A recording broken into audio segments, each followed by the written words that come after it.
السلام علیکم friends, welcome to کتاب نگری یوٹیوب چینل۔ کتابوں کی نگری میں خوش آمدید۔ میں ہوں آپ سب کی ہوسٹ اقرا یاسین، اور آج میں آپ کے لیے لے کر آئی ہوں آپ سب کے فیوریٹ ناول 13 ہو جاؤں، جو کہ تحریر ہے سعدیہ یعقوب کی، ایپیسوڈ نمبر 15 کو لے کر۔ لیکن اس ایپیسوڈ سے پہلے جلدی سے چینل کو کیجیے سبسکرائب، ویڈیو کو کیجیے لائک اور کلک کر دیجیے بیل آئیکن کو، تاکہ آپ کو ہماری ہر نئی قسط کی نوٹیفیکیشنز فوراً موصول ہو سکیں۔ اب دیر کیے بنا چلتے ہیں قسط کی جانب۔ انکل کیسے ہیں جرار؟ این نے آئی سی یو کے باہر کھڑے عباس صاحب سے پوچھا۔ وہ اس وقت وہاں اکیلے ہی تھے۔ پریشان نہ ہو بیٹا، اسے کچھ نہیں ہوگا۔ تم کیوں آ گئی ہو؟ گھر رہ کر آرام کرتی، تمہیں خود آرام کی ضرورت ہے۔ انہوں نے روتی ہوئی این کو ساتھ لگایا۔ احسان صاحب این کو ان کے پاس چھوڑ کر خود آئی سی یو میں چلے گئے۔ انکل وہ یہاں تکلیف میں ہیں، میں گھر رہ کر کیسے آرام کر لیتی؟ پتہ نہیں ان کی کیا حالت ہوگی، ان کو زیادہ چوٹیں آئی ہیں کیا؟ ڈاکٹر نے کچھ بتایا؟ آپ نے ان کو دیکھا، کیسے تھے وہ دیوانی بنی ان سے پوچھ رہی تھی، جس کا جواب خود ان کے پاس بھی نہیں تھا۔ بیٹھو یہاں پہلے، پھر بتاتا ہوں۔ انہوں نے این کو کرسی پر بٹھایا اور خود بھی اس کے ساتھ بیٹھ گئے۔ میں نے اسے نہیں دیکھا اور نہ کسی ڈاکٹر نے ابھی تک کچھ بتایا ہے۔ تم رونا بند کرو اور اس کے لیے دعا کرو۔ ان کے کہنے پر این نے اس بات میں سر ہلایا اور منہ میں کچھ پڑھنے لگی۔ انکل آپ نے آنٹی، معاذ بھائی اور ہبا کو بتایا جرار کے بارے میں؟ این کو کچھ دیر بعد احساس ہوا کہ ان کے علاوہ وہاں کوئی بھی نہیں تھا۔ یاد ہی نہیں رہا، ابھی بتاتا ہوں ہبا کو، وہ سب بتا دے گی۔ انکل میں احسان انکل کے کمرے میں جا رہی ہوں، تھوڑی دیر میں سب آ جائیں گے، اور میں کسی کے سامنے نہیں آنا چاہتی۔ میں نہیں چاہتی کسی کو بھی میری موجودگی کے بارے میں پتہ چلے۔ آپ پلیز مجھے میسج کر کے بتا دیجیے گا جرار کے بارے میں۔ ٹھیک ہے بیٹا جاؤ، جیسے ہی ڈاکٹر نے کچھ بتایا میں تمہیں بتا دوں گا، اور جب کوئی جرار کے پاس نہ ہوا تب تم اسے آ کر دیکھ لینا۔ جی اچھا۔ این وہاں سے جانا تو نہیں چاہتی تھی، پر اس کا وہاں سے جانا بھی ضروری تھا۔ پاپا بھائی کیسے ہیں؟ ہبا سب سے پہلے وہاں پہنچی تھی، اس کا شوہر اس کے ساتھ ہی تھا، ابھی آئی سی یو میں ہے۔ پاپا بھابھی کہاں ہیں؟ وہ نہیں ہے یہاں۔ اب احسان صاحب اسے کیا بتاتے، وہ بہت سی باتوں سے ناواقف تھی۔ اتنے میں ہی احسان صاحب آئی سی یو سے باہر آئے۔ ہبا ان کے سامنے جا کھڑی ہوئی۔ انکل بھائی کیسے ہیں؟ ٹھیک ہے وہ اب، پر اس کی ٹانگ کی ہڈی ٹوٹ گئی ہے، وہ ٹھیک ہوتے ہوتے کچھ ٹائم لگے گا۔ کچھ چھوٹی موٹی چوٹیں ہیں، وہ کچھ دنوں میں ٹھیک ہو جائیں گی۔ ابھی وہ دواؤں کے زیر اثر بے ہوش ہے۔ آپ لوگ دیکھ لیں اسے، پر ایک ایک کر کے، اور اس کے پاس جا کر شور مت کرنا کوئی، اسے ابھی آرام کی سخت ضرورت ہے۔ احسان صاحب ان کو ہدایات دیتے ہوئے اپنے کمرے کی طرف بڑھ گئے۔ جاؤ دیکھ لو اسے۔ عباس صاحب نے اسے اندر جانے کا اشارہ کیا۔ ہبا دروازہ کھولتے ہوئے اندر چلی گئی۔ ہبا کے اندر جاتے ہی معاذ اور جیا بیگم آگے پیچھے وہاں پہنچے تھے۔ کیسا ہے جرار؟ جیا بیگم نے عباس صاحب سے پوچھا تھا۔ ٹھیک ہے وہ، پر ابھی بے ہوش ہے۔ ہبا اس کو دیکھنے گئی ہوئی ہے، عباس صاحب کہہ کر وہاں سے چلے گئے۔ انکل کیسے ہیں وہ عباس صاحب کی طرف سے ملنے والا میسج پڑھ چکی تھی، پھر بھی وہ اب احسان صاحب کے سامنے کھڑی ان سے پوچھ رہی تھی۔ عباس نے نہیں بتایا؟ بتایا ہے انہوں نے، پر آپ بھی بتا دیں۔ ٹانگ ٹوٹ گئی ہے تمہارے نامعقول شوہر کی۔ اچھا ہی ہوا اس نے تمہارے ساتھ برا کیا، اللہ نے اس کے ساتھ برا کر دیا۔ احسان صاحب کا غصہ جو انہیں جرار پر تھا وہ ابھی ختم نہیں ہوا تھا۔ انکل ایسے تو نہ کہیں۔ این نے معصوم سا منہ بنا کر ان کی طرف دیکھا۔ تو اور کیا کہوں بیٹا، اب میں تمہارے جیسا تو ہوں نہیں جو اتنا کچھ ہونے کے بعد بھی اس کو سر آنکھوں پر اٹھاتا پھروں۔ احسان صاحب نے اسے اپنے ساتھ لگایا۔ اتنے میں ہی عباس صاحب نوک کرتے ہوئے دروازہ کھول کر اندر داخل ہوئے۔ انکل آپ یہاں کیوں آ گئے؟ ان کے پاس کون ہے، وہ اکیلے ہوں گے؟ این نے پریشانی سے ان کی طرف دیکھا۔ چھوڑ دو بیٹا اس نالائق کے لیے پریشان ہونا، اس کی ماں آ گئی ہے وہاں، وہ اسے دیکھ لے گی، ویسے بھی وہ ابھی بے ہوش پڑا ہے، اسے تمہاری ذرا برابر بھی پرواہ نہیں ہے، اور تم یہاں پریشان ہو کر اپنی طبیعت خراب کر رہی ہو۔ آرام سے بیٹھو، تمہیں بھی آرام کی ضرورت ہے۔ اگر تم نے اپنا خیال نہ رکھا تو تمہیں گھر چھوڑاؤں گا۔ عباس صاحب نے اسے مصنوعی غصے سے گھورا جو خود کو ہلکان کر رہی تھی۔ نہیں میں ٹھیک ہوں، مجھے ابھی نہیں جانا۔ این نے بیٹھتے ہوئے نفی میں سر ہلایا۔ مجھے ایک اور فیور دے دیں پلیز۔ این نے ان دونوں کی طرف بڑی آس سے دیکھا۔ بتاؤ کیا بات ہے؟ احسان صاحب نے اس سے پوچھا۔ وہ رات کو میں جرار کے پاس رہ سکتی ہوں بنا کسی کو خبر ہوئے؟ این اپنی بات کہہ کر سر جھکا گئی۔ بالکل رک سکتی ہو بیٹا، ہمیں کیا مسئلہ ہوگا؟ ویسے بھی رات کو یہاں ایک انسان کو ٹھہرنے کی اجازت ہے، میں سب سے کہہ دوں گا کہ میں یہاں رہوں گا۔ ہاں باس ٹھیک کہہ رہے، ویسے بھی رات کو جرار کو سلیپنگ پلز دی جائیں گی، اس سے اس کی رات آرام سے گزر جائے گی، اور جرار کو بھی پتہ نہیں چلے گا تمہاری موجودگی کا۔ اب کی بار احسان صاحب بولے تھے۔ بہت بہت شکریہ آپ دونوں کا۔ این ان کی طرف دیکھ کر ہلکا سا مسکرائی۔ وہ دونوں اس کو مسکراتا دیکھ کر مسکرا دیے۔ عجیب لڑکی ہو تم بھی، میں نے تم جیسی کوئی نہیں دیکھی۔ میرا بیٹا بہت خوش قسمت ہے جو اسے تم جیسی ہم سفر ملی ہے۔ عباس صاحب نے عین کے سر پر ہاتھ رکھا۔ عین بیٹا چلو گھر چلتے ہیں، تم آرام کر لو، گھر جا کر پھر رات کو واپس آ جانا، احسان صاحب نے اس سے کہا۔ جی۔ عین سر ہلاتی ہوئی اپنا ماسک اوپر کرتی ہوئی ان کے ساتھ چلتی۔ وہ جانے سے پہلے ایک بار جرار کو دیکھنا چاہتی تھی، پر ایسا ممکن نہیں تھا۔ اپنے دل کی بات دل میں چھپائے وہ وہاں سے چلی گئی تھی۔ ماما، بھابی کیوں نہیں آئی ہیں آپ کے ساتھ؟ ہبا نے جیا بیگم سے استفسار کیا۔ وہ دونوں ہی اس وقت آئی سی یو کے باہر موجود تھیں۔ ہبا کا شوہر جرار کو دیکھ کر جا چکا تھا۔ وہ چھوڑ کر چلی گئی، پتہ نہیں اب وہ کہاں ہیں۔ کیا مطلب وہ کہیں چلی گئی ہیں اور آپ لوگوں کو ان کا کچھ پتہ نہیں ہے؟ کب سے وہ گھر پر نہیں ہے؟ ہبا جیا بیگم کی بات سن کر چینخ اٹھی تھی۔ پرسوں رات سے وہ گھر سے غائب ہے۔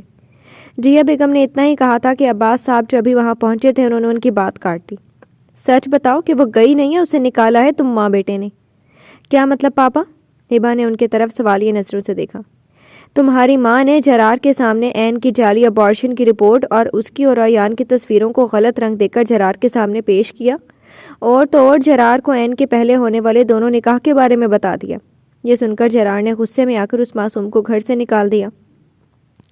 تمہیں تو پتہ ہے وہ غصے میں کہاں دیکھتا ہے کہ کیا سچ ہے اور کیا جھوٹ۔ غصے میں وہ ہر لحاظ ہر حد بھول جاتا ہے۔ کل رات کو میں نے اسے سارا بتایا اور وہ اپنا ایکسیڈنٹ کروا کر یہاں پڑا ہے۔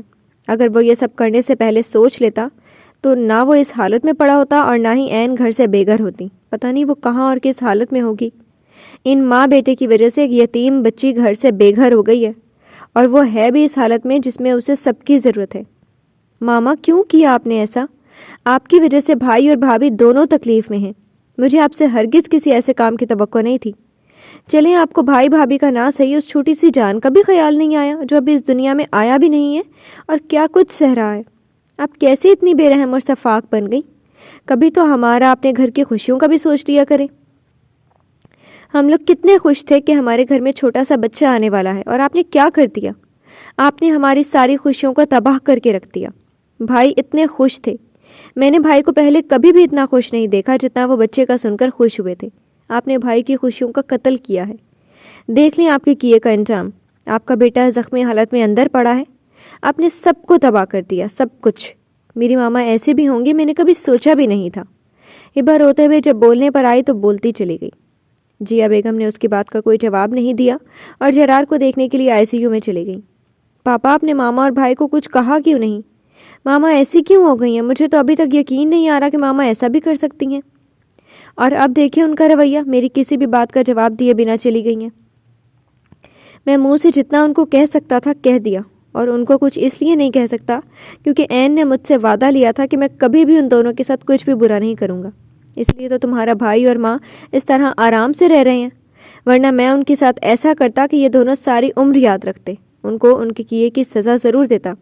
پاپا، آپ نے پتہ کیا بھابھی کے بارے میں؟ وہ کہاں گئی ہیں؟ احسان انکل اور ان کی فیملی کو پتہ ہے اس سب کے بارے میں؟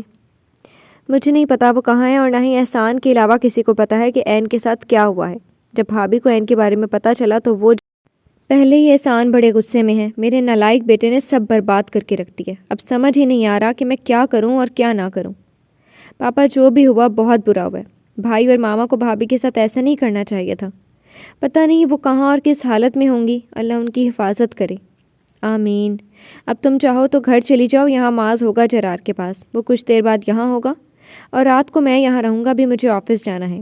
معاذ جو کچھ دیر پہلے یہاں آیا تھا اسے ضروری کام کے سلسلے میں آفس جانا پڑ گیا تھا۔ نہیں، میں یہاں ہی رہوں گی، رات کو گھر جاؤں گی۔ چلو ٹھیک ہے، جیسے تمہاری مرضی، میں چلتا ہوں پھر، اگر کوئی مسئلہ ہو تو مجھے کال کر لینا۔ ٹھیک ہے پاپا، ہبا نے اس بات میں سر ہلایا۔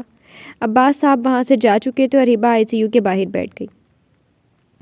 آپ کے پیشنٹ کو ہوش آ چکا ہے، آئی سی یو کے باہر بیٹھے معاذ، ہبا اور جیا بیگم کو وہاں موجود نرس نے آگاہ کیا تھا۔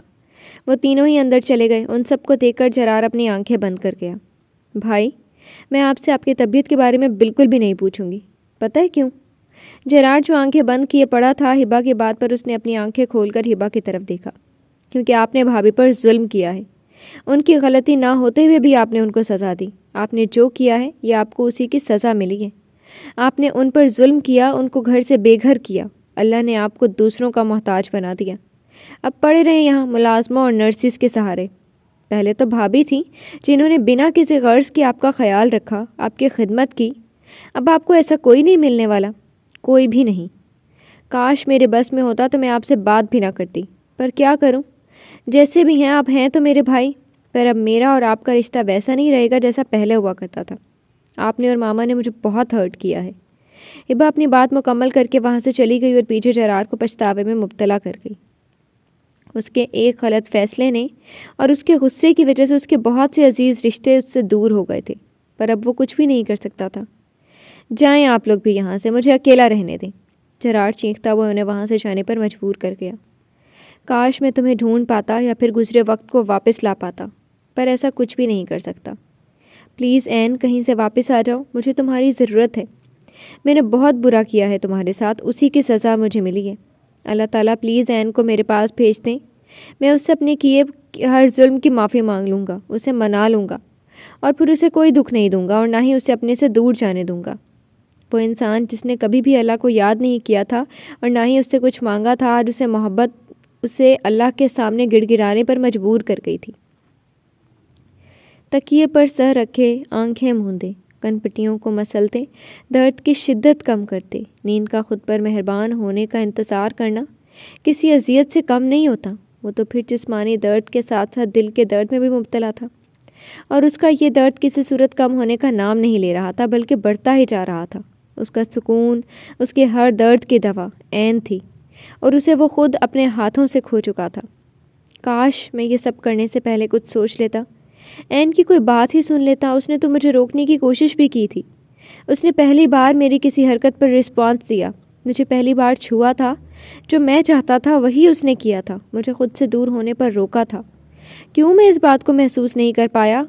کیوں میں اپنے غصے کے ہاتھوں اپنا سب کچھ برباد کر بیٹھا؟ کیوں؟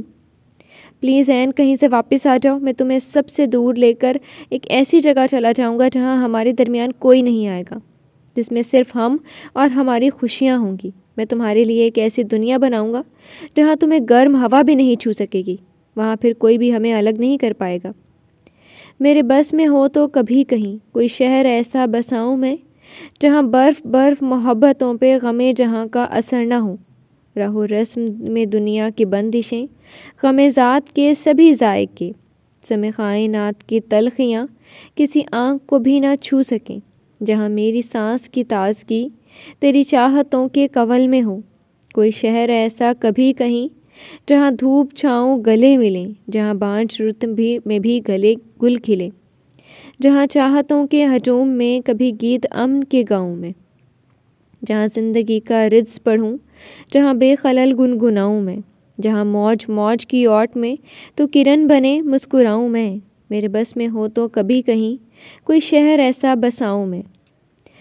بس تم ایک بار واپس آ جاؤ، پلیز واپس آ جاؤ. مجھ سے نہیں سہی جائے گی تمہاری دوری، تمہارے بنا رہنا بہت مشکل ہے.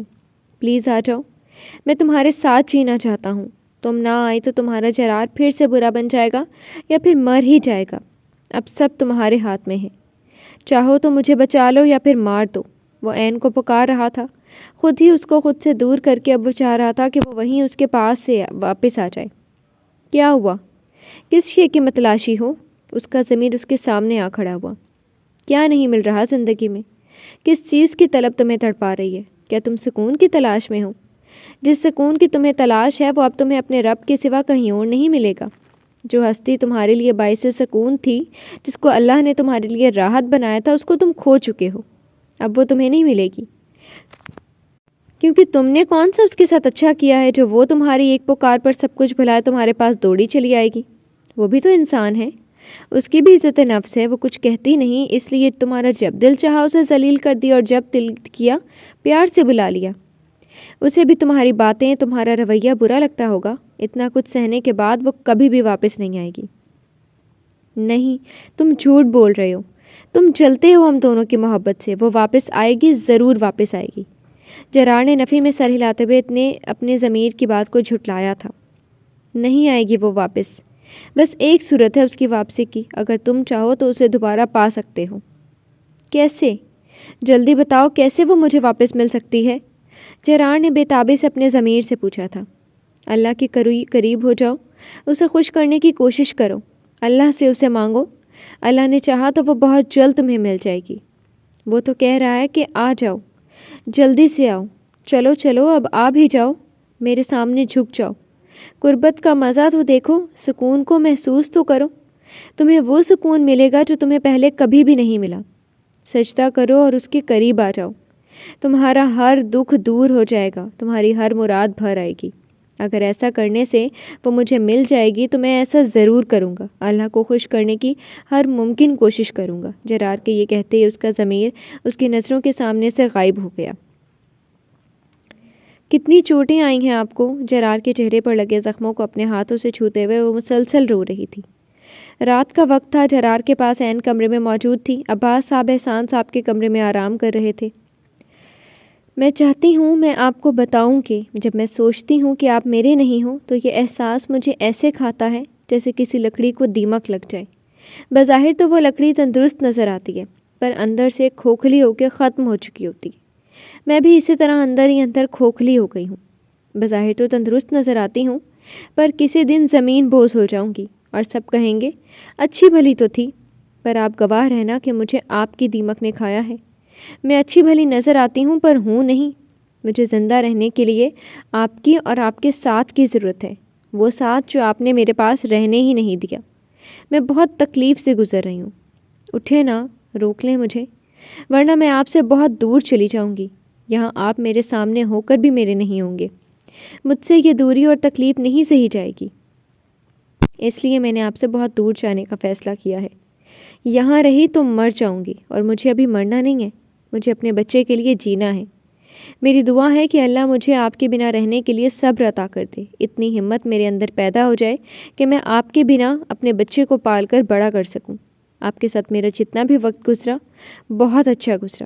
آپ کے ساتھ رہ کر مجھے پتہ چلا آپ نے چاہے جو بھی میرے ساتھ کیا ہے، پر مجھے محبت صرف آپ سے ہے۔ میں صرف آپ کی ہوں، صرف آپ کی، اور جب تک زندہ ہوں آپ کی ہی رہوں گی۔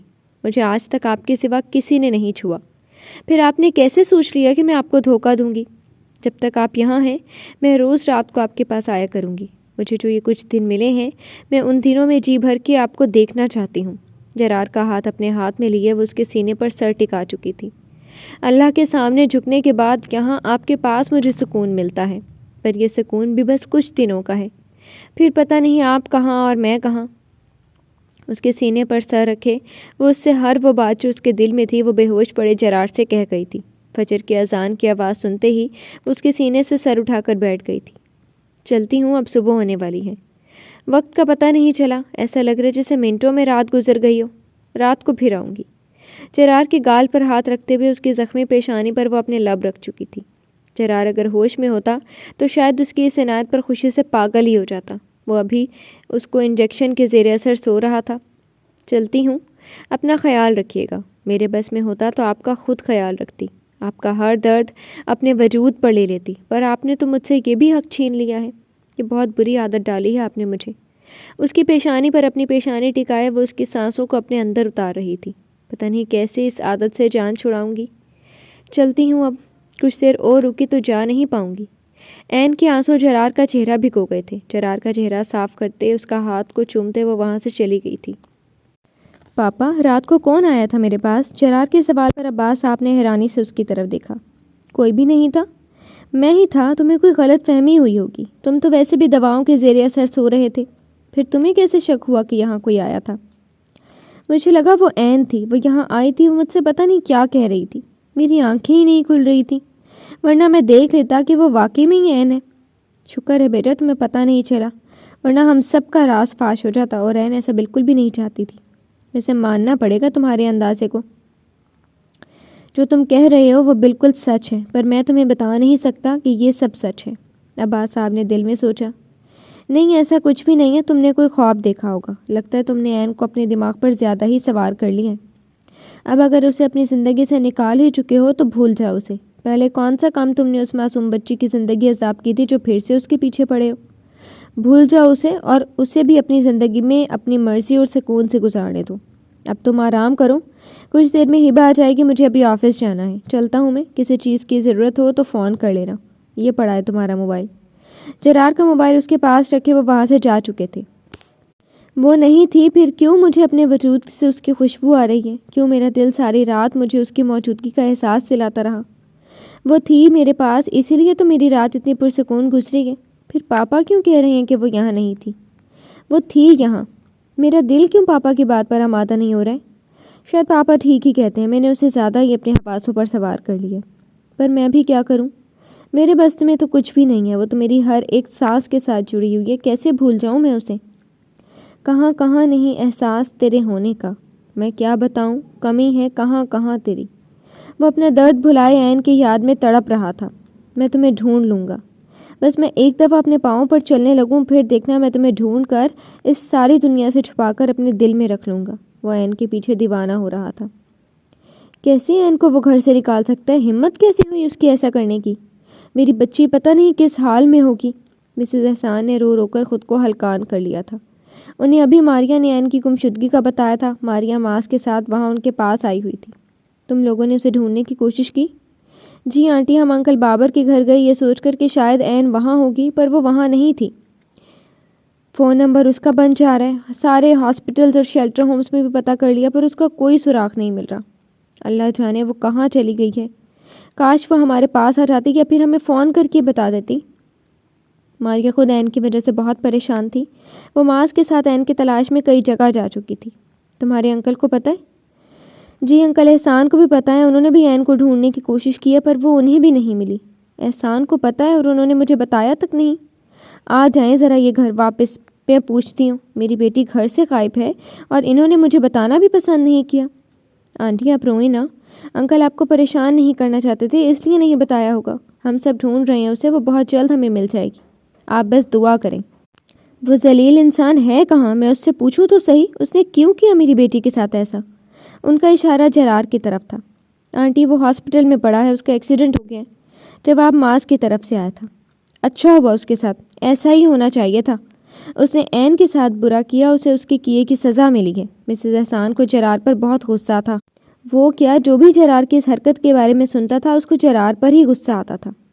انکل بتا رہے تھے کہ آپ کو میری موجودگی کا احساس ہو گیا تھا۔ وہ آج رات پھر جرار کے پاس آئی تھی اور جرار میڈیسن کے زیر اثر سو رہا تھا۔ وہ کل کی طرح اس کے سینے پر سر ٹکائے لیٹی ہوئی تھی۔ پتہ ہے آپ کو، یہ ہماری آخری ملاقات ہے۔ میں اب دوبارہ نہیں آؤں گی، بلکہ آپ سے بہت دور چلی جاؤں گی، ایسی جگہ جہاں آپ مجھے کبھی ڈھونڈ ہی نہ پائیں۔ پتہ نہیں کیوں دل میں ایک امید سی ہے کہ آپ مجھے ڈھونڈنے کی کوشش کریں گی، پر میں یہ بھی جانتی ہوں ایسا کچھ بھی نہیں ہوگا۔ اگر آپ کو مجھ سے ذرا بھی لگاؤ ہوتا تو آپ کبھی بھی مجھے خود سے دور نہ کرتے۔